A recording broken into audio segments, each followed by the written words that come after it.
Hey everybody, welcome to Faith Unfiltered. In a world that measures you by your output, the hustle culture that has become the new religion of sorts. We're constantly told that if we're not moving, we're falling behind. But in the middle of this relentless noise that we all have, there's an ancient command of the Sabbath that stands as a radical countercultural act of defiance.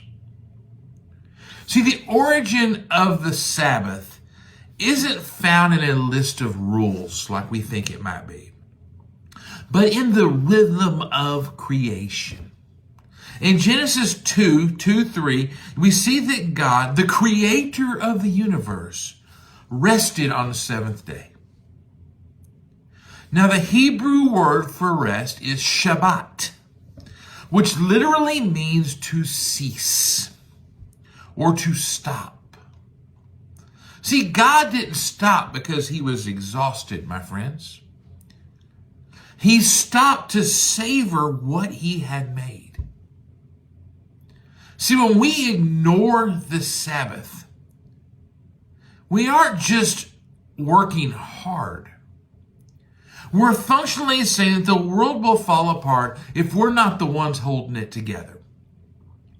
In effect, we are playing God.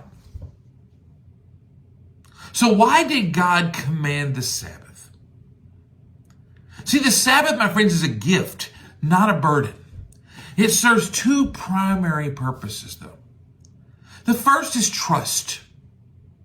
It is a weekly confession that God is the provider, not our labor. See, when we stop to acknowledge that the world continues to spin even when our hands aren't on the wheel, it changes things. The other one is remembrance. In Deuteronomy 5:15, God links the Sabbath to the Exodus. This is where God tells Israel to rest because they were once slaves in Egypt. They were forced to work without end. And the Sabbath is a simple reminder that in Christ, we are no longer slaves to our production. We are children of God. See, the Greek perspective here is found in the New Testament. The author of Hebrews speaks of Sabbath rest that remains for the people of God. In Hebrews 4:9, it's still here for me and you. And the Greek word they use here is katapasis, which implies a setting down or a repose. This isn't just about sleeping in on a Saturday, my friends. It's about a permanent posture of our souls. See, we rest because our ultimate work, our ultimate salvation was finished by Jesus on the cross. When he cried, "It is finished," the Greek word being tetelestai, he secured ultimate rest for our souls.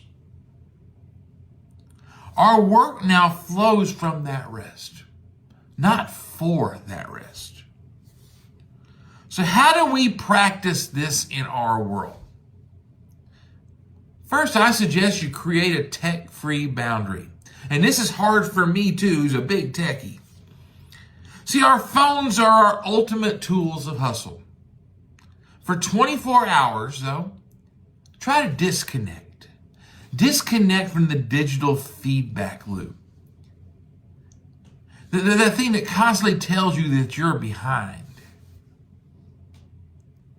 Practice delight. See, the Sabbath is not about not working, not only. It's about doing things that nourish your soul. Take a walk in nature. Have a meal with your family. Read something that's deep.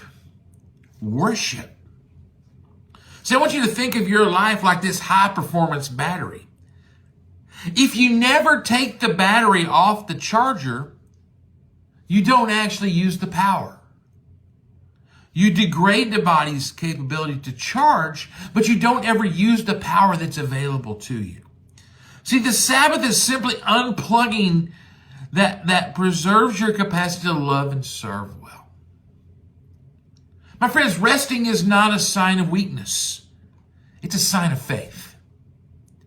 When you choose to stop, you are telling the world that your identity is not found in that work. It is found in the finished work of Christ. Not your latest project, not your paycheck. So this week, I challenge you, dare to be unproductive. Dare to trust. Enter into a Shabbat, and you'll find the rest your soul was designed for. Have a blessed day.